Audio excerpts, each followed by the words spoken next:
Caught myself right in the middle of one of those weird things that happens. This system is jacked up, as you can see.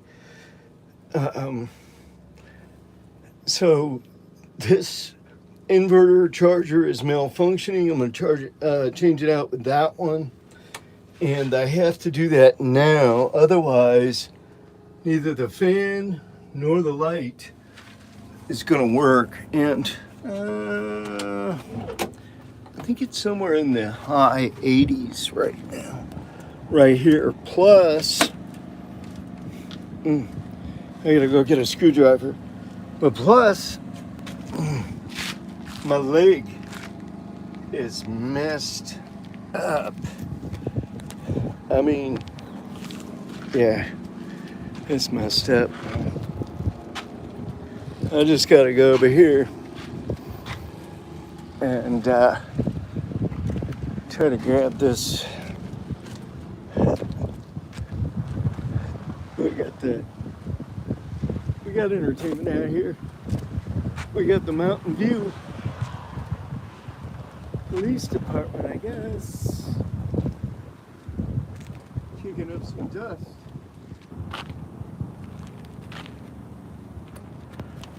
Anyway, those are pretty regular occurrences. They're just practice. That was my ribs. I've got either cracked or bruised ribs from this incident, let's say, yesterday. My knee is really screwed up badly. All right, I think I just need this one screwdriver.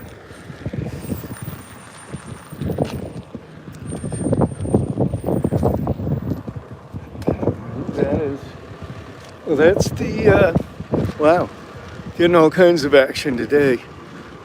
This is our,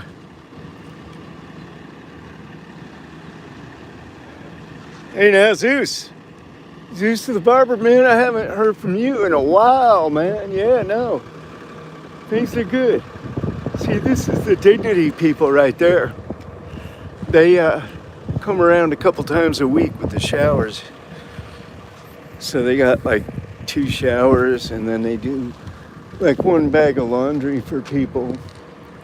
And as I say, this is the Mountain View Police Department's training ground right here in this parking lot. So they got those cars that they tend to chase each other all around with. I don't know if they're going to do a pit maneuver or what. They should do a pit maneuver. Shoot, let me drive one of those cars, see if they can catch up.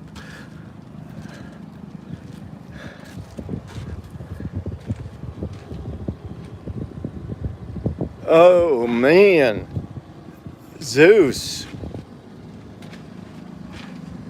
Lung cancer, man. What stage? How bad is it?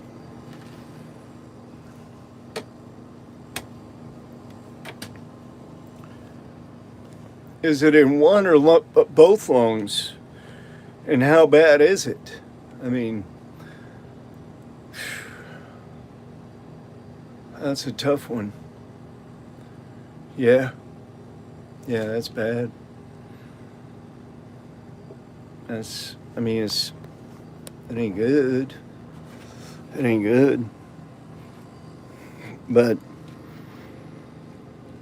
it's not stage 4B, so, there is a degree of hope, I would think. But the truth is, the hard fact is, we're all going to die. Something, it's not funny really, but in a way it is, because,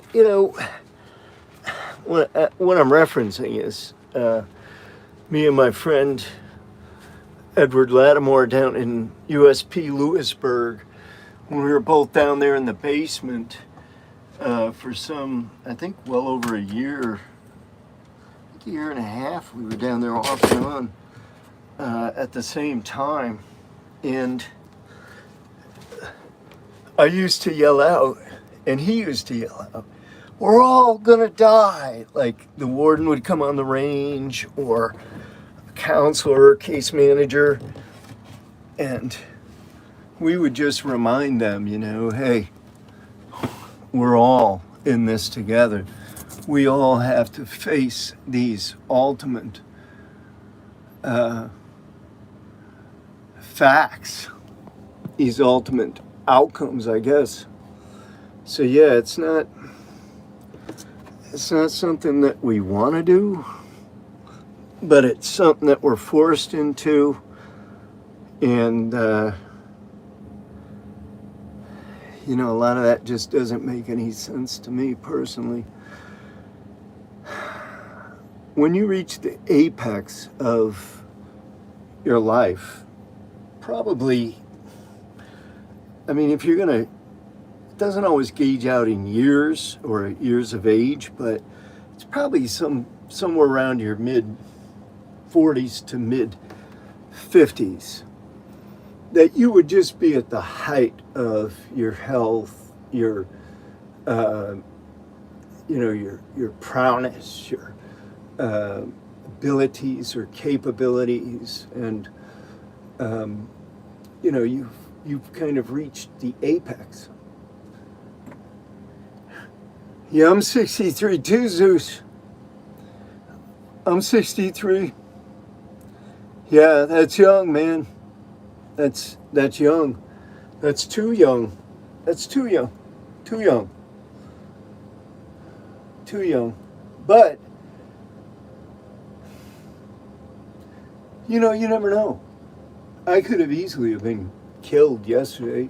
I could have easily have been not here today. It would have been nothing for my head to, have hit the concrete, and it would have been, a serious injury.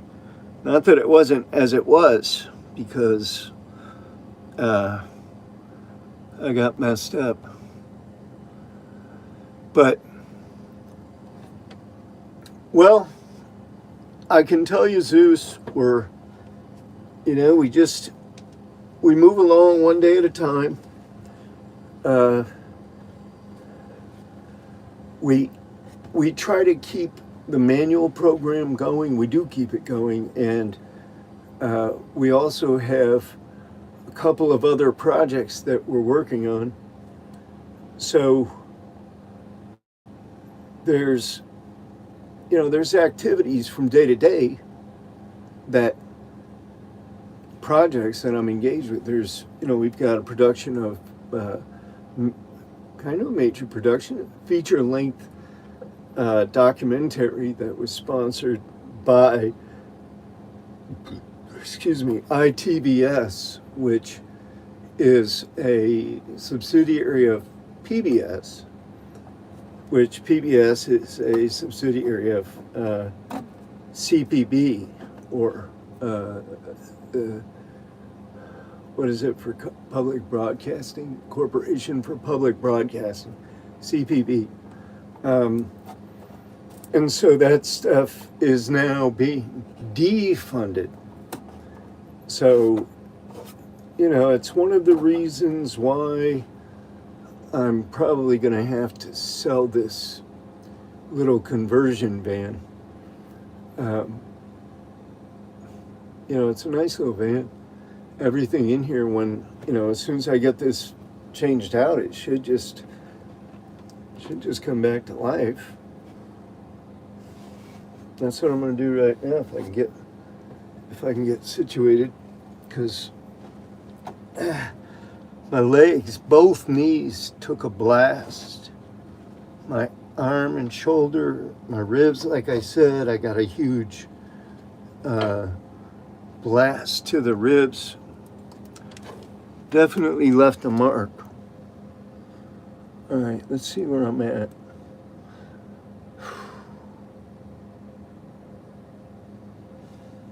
So it's that one and that one, this one and this one, that one and that one, that one and that one. I don't know. Well, I'll have to figure out. I mean, where am I going to live? No, I'm going to live. I'm going to live where I live. That's.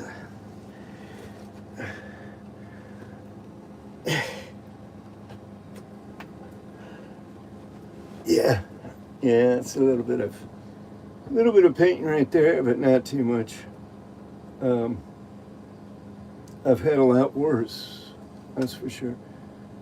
But when you go through these, we went to see Bruce Cockburn, and one of his songs was one that I heard only one time when I was in prison. It was right after I had escaped and been caught and returned to captivity. So, I was really, man, I was pretty low right then, that point. Having just experienced the thrill of liberty, having just been out there and in the free world and moving around at will, and and then being captured and taken back into captivity. That was pretty serious. I was at a pretty low spot right then. So Bruce Cockburn wrote this song, and it's just a beautiful song. It's called Pacing the Cage. I titled one of my books Pacing the Cage. But yeah, we go through dark places.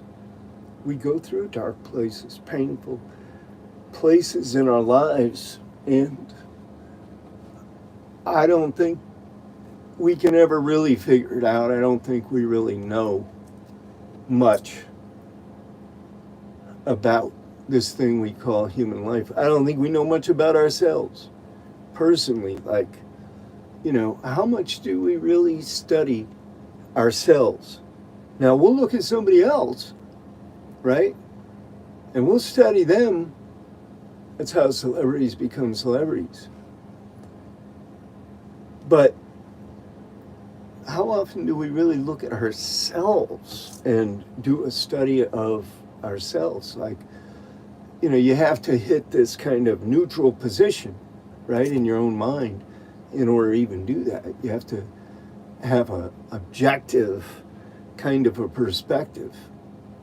So you gotta reach that neutral ground somehow before you can really do that. And that's, I think, why most people don't do it, is because they don't know how to reach that place where they can be objective, where they could just look at themselves straight across the board, and just call it like it is. That's the only way that we're able to realize our full capabilities, I think, is to study ourselves and see, because there's going to be things that we're good at. There's things that you're good at, Zeus, that other people aren't really good at. I don't know what it is, what they are, but there's different aspects of our lives that are different than any others. And we seem to have, like I can play the guitar. I can play the guitar, but I'm not a guitar player. I'm not a natural. My son Johnny was a natural guitar player. Somebody that just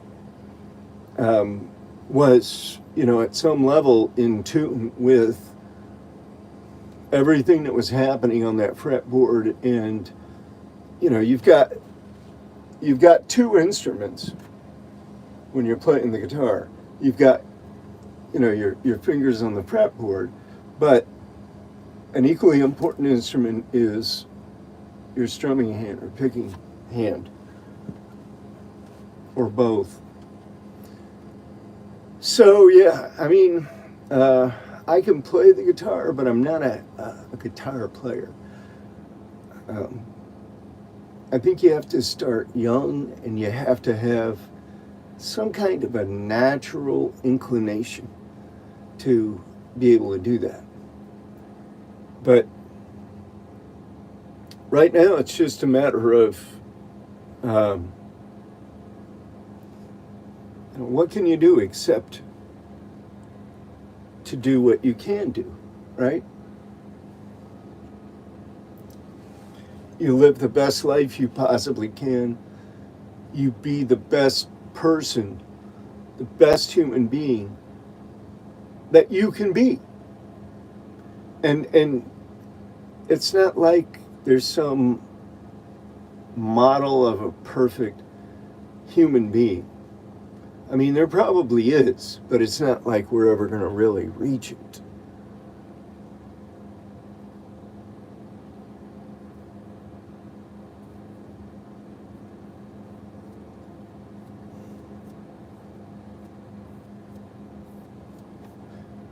Yeah, I don't know what to say, Zeus. That's,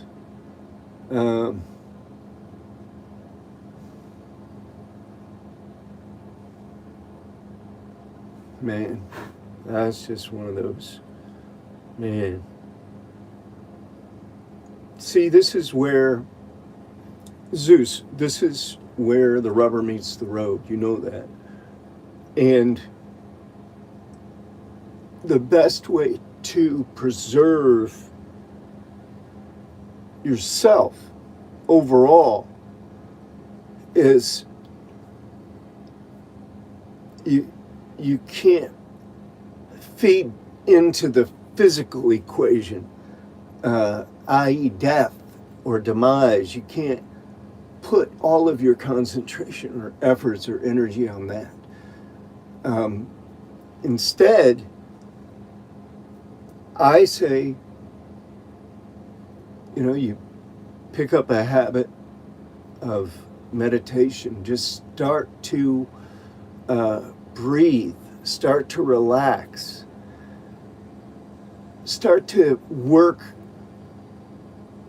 past or beyond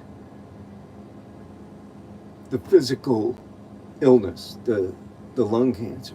I mean, you could do whatever seems reasonable. If it's reasonable to have surgery, if there's a definitive outcome that's going to extend your life or make the quality of life that you have or will have better for a certain period of time, then I think, yeah, I mean, but still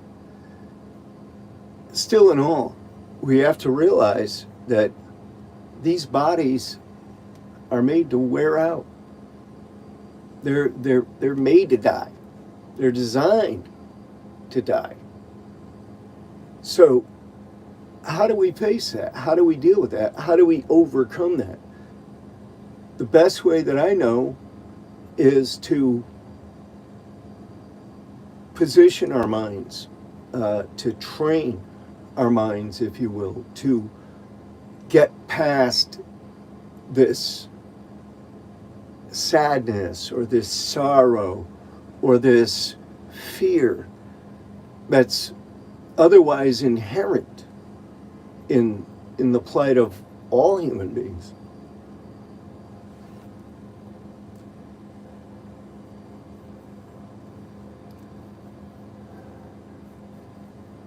Yeah. I mean, it is what it is, man. It is what it is, Zeus. But, I don't know what kind of prognosis, what kind of, are they giving you, like, are they saying like you've got 5 years, you've got 8 or 3, or do they even make those speculations anymore? In any case, it really doesn't matter, really.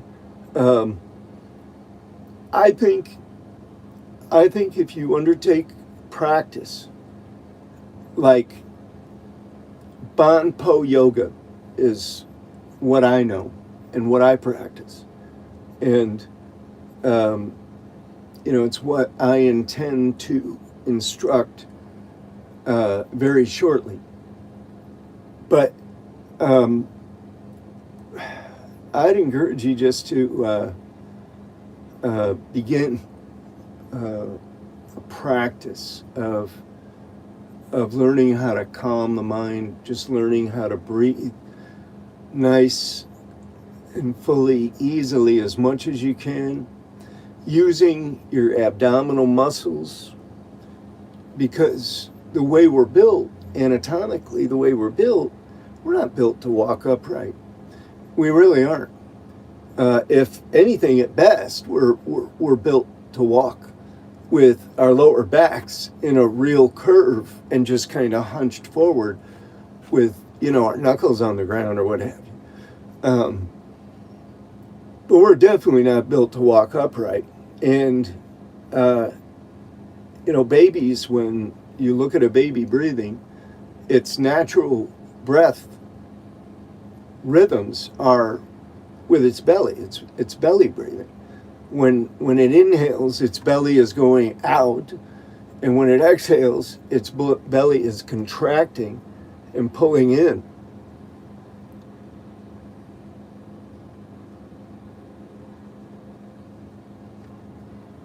Oh, I see what you're saying, Zeus. I see what you're saying. You've got an infection going on. You got an infection. I always thought,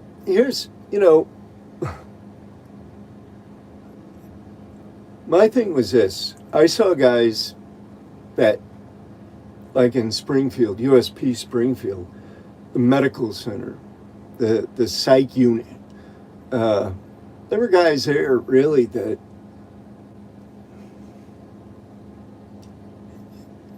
you would think that they would just contract some kind of a serious infection and just die or have to have their limbs cut off or whatever.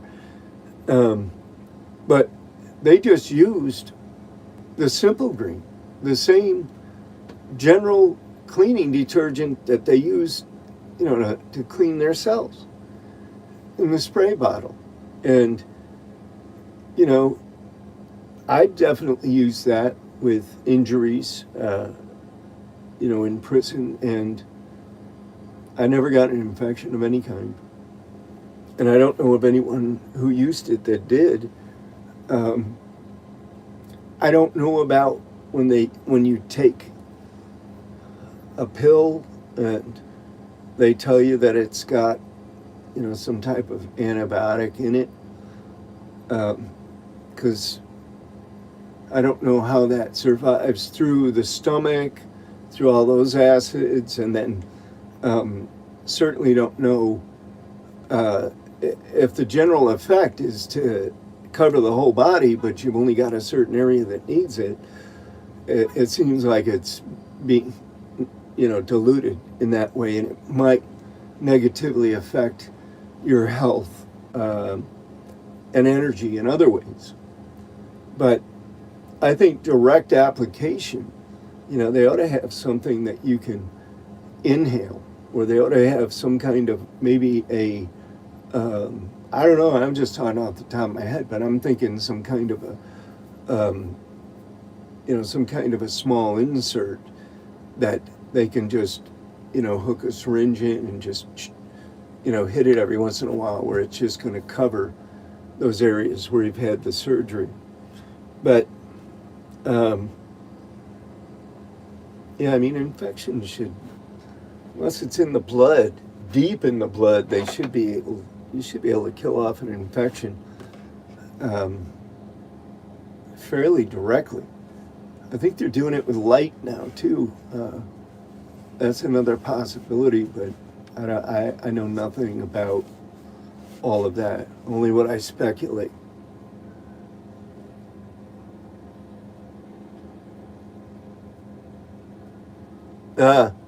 Okay, all right. So, I mean, best of luck to you, my friend, because you're going through a bit of a trial here and tribulation. So you're gonna need good, solid support, good good energy all the way through. And a lot of that you're going to have to generate yourself, but that's the purpose of learning the breath control exercises. There's different exercises for different results. And when, the masters of ancient wisdom, they understood that when it came time to make that transition from the physical to the non-physical, you ought to be prepared. You ought to be prepared. And what they meant by being prepared is that you ought to have your consciousness generally should be grown and developed or expanded enough so that you become aware of the fact that you don't really have an identity as a physical being. And that's a deep metaphysical premise, but it's also very simple, right? Because if we accept that this physical life, that this physical person I call Jack Powers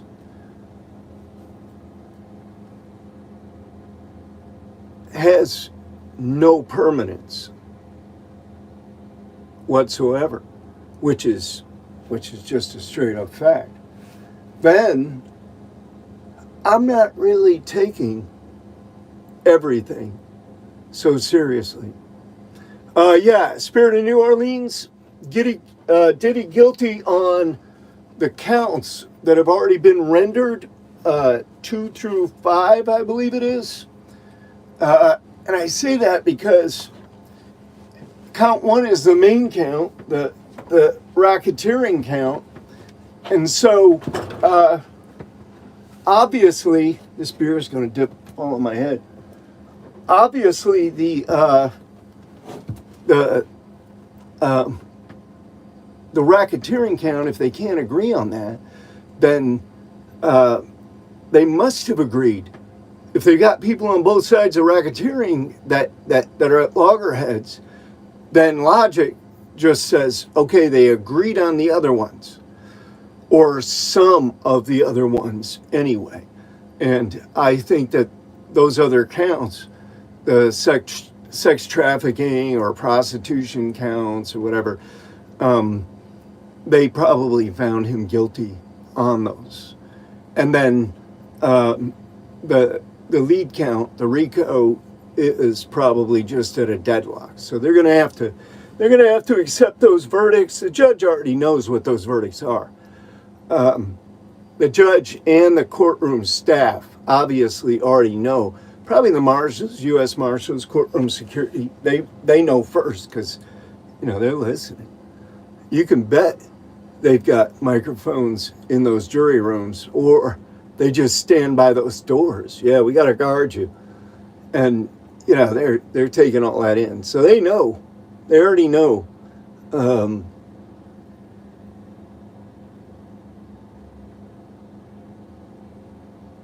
Yeah, I think that's right. They got him guilty on, if I had to bet, I would say he's guilty on counts 2 through 5. And they will deadlock. They're going to deadlock on this RICO. And then it'll be up to the Justice Department. But you're in the Southern District of New York, man, I'm telling you. But with Pam Bondi as the AG, who knows? Who knows? Who knows? You know, they might just put an end to that case. So I think that he's going to end up with. I think he's going to end up with a federal sentence of probably 54 months or some shit. He'll you know, I don't think that they're going to give him an assload of time on counts 2, 3, 4, and 5. I just don't think so. But I really don't even know what they carry or what his guidelines are, but I don't think he has any significant criminal record, at least not the kind that a judge would, you know, enhance your sentence or what have you. Not that he couldn't enhance it under the guidelines for, you know, certain factors that are involved or are alleged to be involved. Let's put it that way. Yeah. Will he go to USP?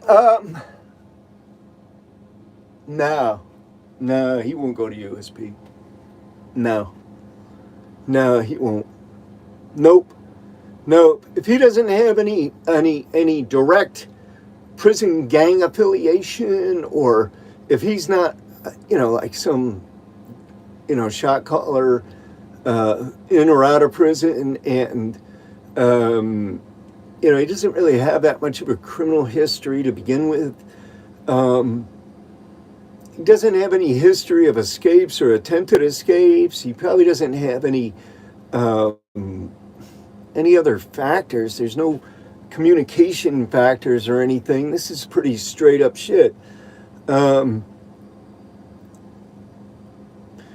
Yeah, well, the feds, they have guidelines under federal sentencing. They have federal sentencing guidelines that the judge is going to follow. More or less, he's going to follow those. So I wouldn't want to have to say that 3 times in a row either.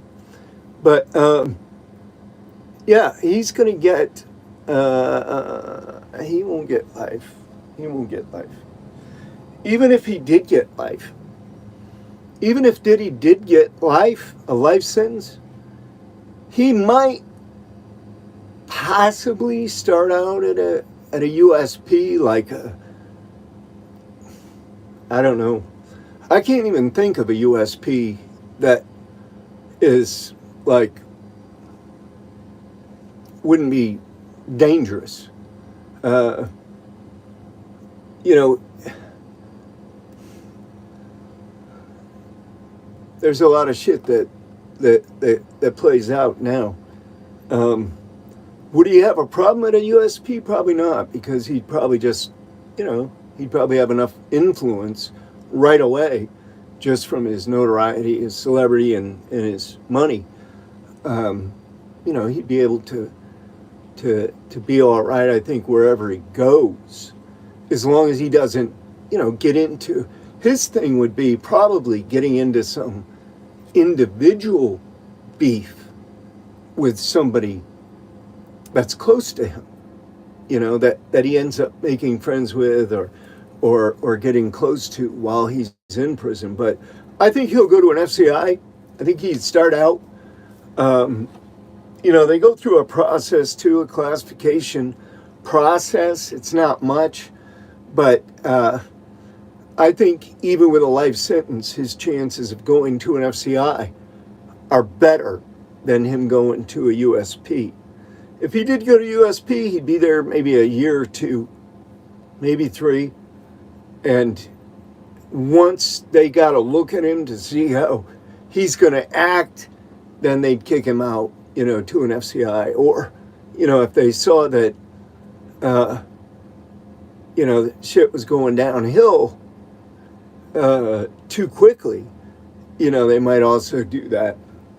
They've got weird reasons for doing what they do, and a lot of it is just happenstance. It's just, let's just make a decision off the top of our head when the time comes and go with it, and that'll be cool.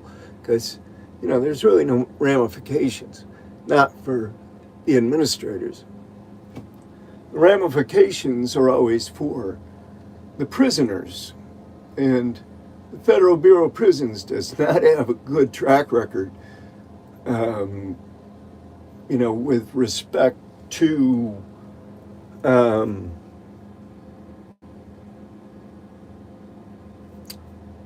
let's say fair and honest classifications, or even a system of classification system. I don't even think they have a good classification system. I know they've got an extensive classification manual, they've got an extensive policy, but there's all kinds of exceptions to those rules. And usually, from my experience, what they'll do is they'll take, the U.S. Marshal is going to file a report to the U.S. Attorney's Office there in the Southern District.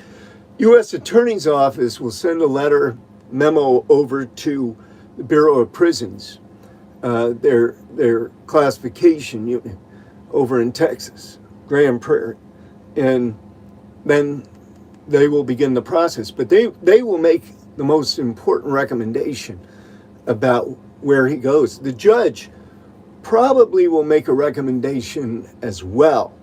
That's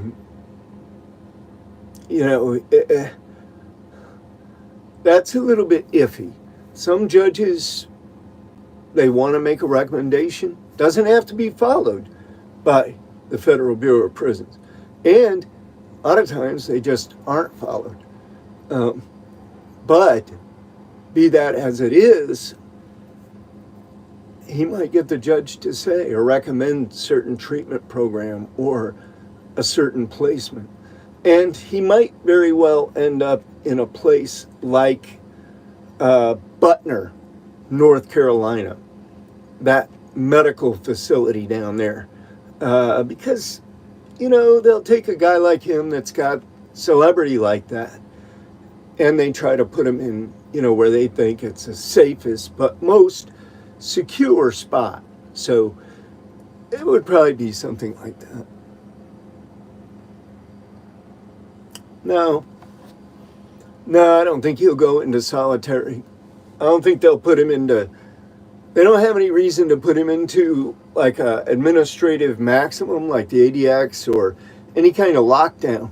When he first gets to his designated prison, they will likely,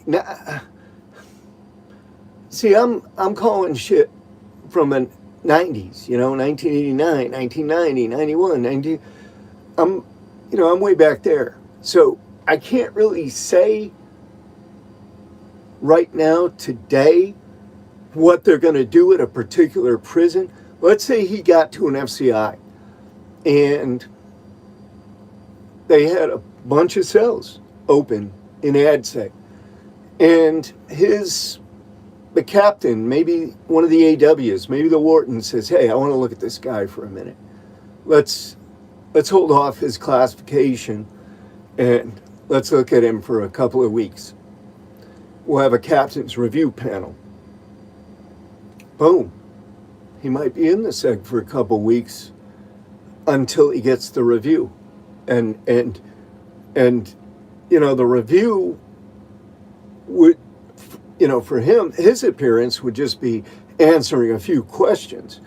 But the administrative review would be, let's get our psychs involved, let's get our staff involved, let's watch him over these next 2 weeks, let's see how he's taken to this, how he's going to respond to being here and having this sentence. Because, they kind of want you to chill out a little bit, and they want to know something about you before they just release you onto the compound. But I don't think that they would wait very long. I don't think they will stretch him out. I don't think they have any internal reason to stretch him out.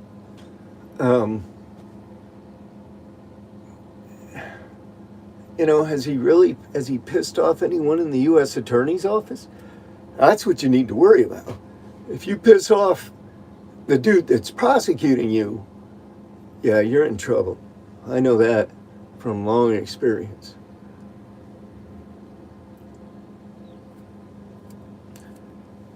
He will go from, he might go direct to Raybrook and be processed at Raybrook. He's likely to go to Atlanta first, and he'll spend like a couple weeks in the holdover in Atlanta, and that's where they'll await his initial classification. But there's a lot of different ways that can happen, okay? If they're not in a hurry to move him out of MDC or the detention facility in New York City, then it could be a couple of weeks before he goes. But I think they're going to load him in a U.S. Marshal's car because of the celebrity, the notoriety. They're going to want to move him relatively soon after he's sentenced, and they're going to want to try to do it outside of the media gaze. And they're probably just going to drive him straight up to Raybrook, or they'll drive him to the airlift and put him on the plane that's going to Atlanta.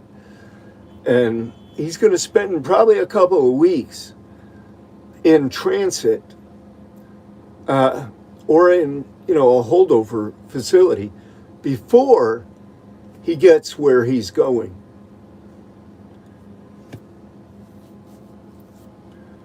A lot of times what the Bureau of Prisons will do is they will designate a facility, your A facility. And then when you're en route, you'll be redesignated. So they'll come up with another A designation, and it'll be a different institution altogether. And, there's a lot of reasons for that. You might have a warden at an FCI, reviewing with SIS and the captain and the AWs. They might have a little meeting and, okay, what kind of security issues are we going to have if we get this Sean Diddy Combs up in here? And maybe there's people that they know are linked to him or have associations, or, there's all kinds of reasons why a warden or captain might not want him on the compound.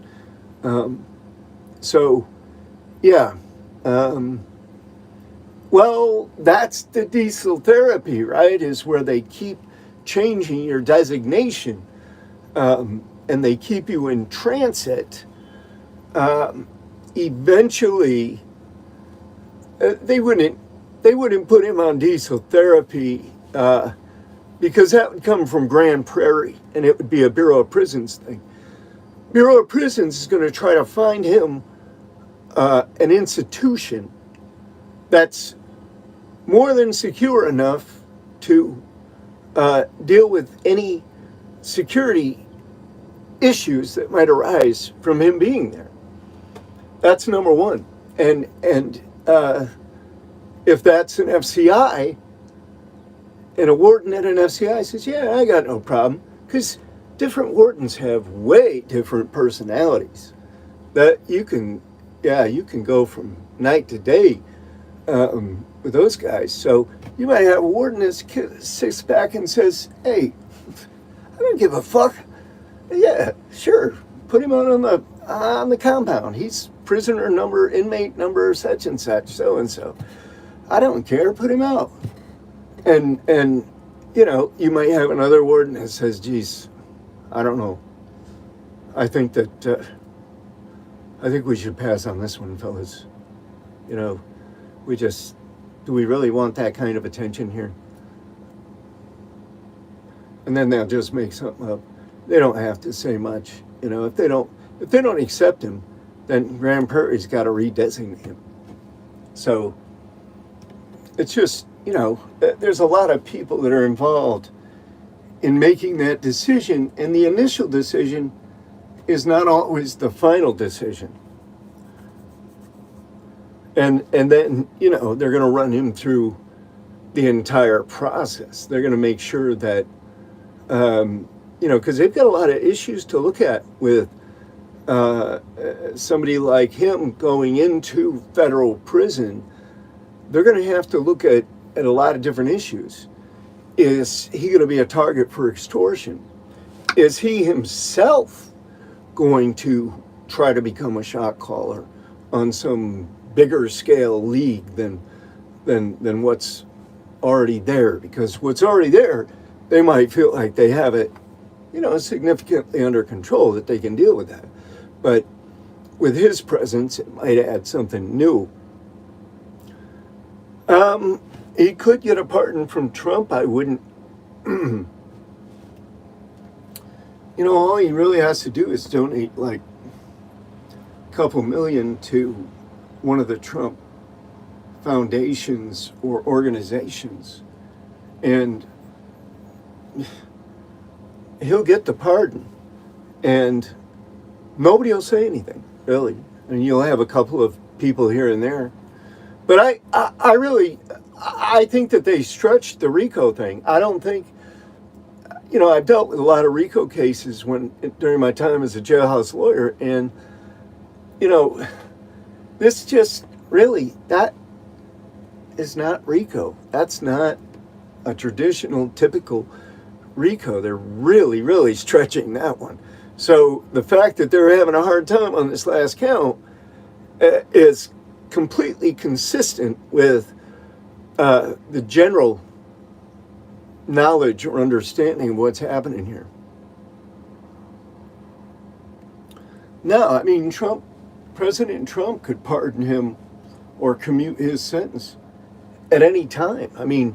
Honestly, he could do it before he's sentenced. He could do it before he's even convicted. If he wanted to, he could do it tonight. And just say, I don't think he's getting a fair shake, and I'm going to go ahead and issue him a pardon for all of that charged conduct. He probably won't do it, but why? If it was, I think if it was, I don't know. Trump is cagey. He's not real concerned about how people generally are going to react, like right off the bat. He's like, okay, some things I have to do a certain way, and I'm just going to do it that way. So he'll probably wait for a minute. But I don't doubt for a second that Trump is perfectly capable of pardoning Sean Combs. I don't doubt for a second. And if I had to guess on a scale of likelihood, I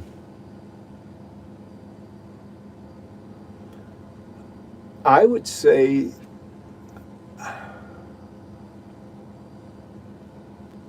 that Sean Combs is probably likely out of jail within 2 years, maximum.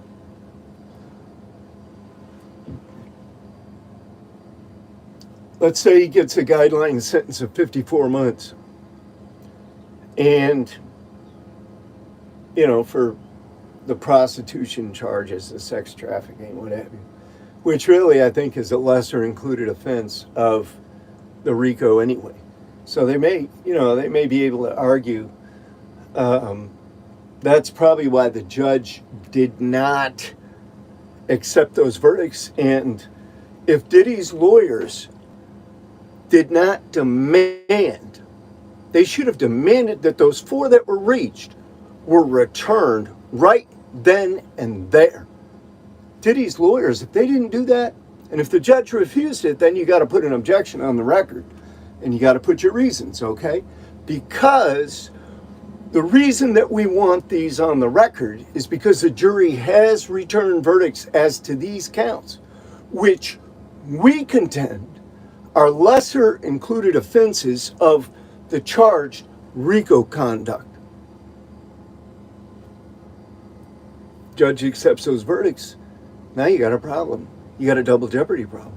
Let's say they went out and deliberated some more on that first count and came back and said guilty.